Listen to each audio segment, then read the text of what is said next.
everyone, today I'm going to talk about using the Swell strategy for writing in science. Swell stands for Social Interactive Writing for English Language Learners, but it can also be used for all students in the classroom. In this strategy, students are paired together based on their strengths and weaknesses.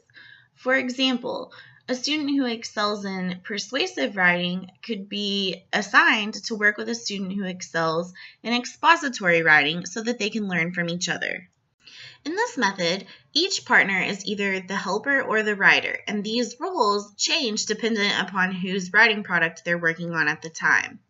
There are 6 stages in this writing method, and the first step is the idea step, where the helper asks one-word questions to help further the writer's thinking.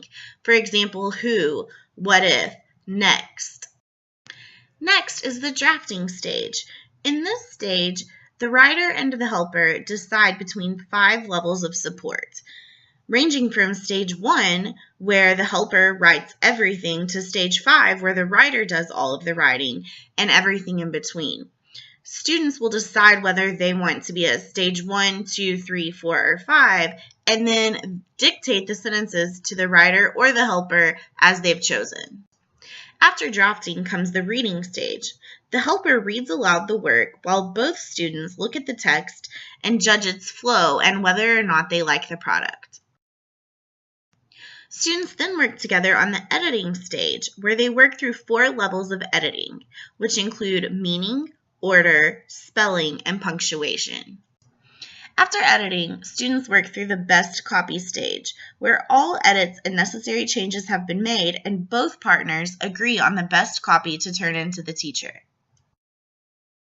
Finally is the evaluation stage. After they've turned their paper into the teacher, the pair evaluates and inspects the best copy they've chosen. The helper makes comments on the work, putting more positive comments than negative comments. The pair will then repeat this process for the next student's paper, so that they ensure both students have turned in their best work to the teacher and learned off of each other's strengths.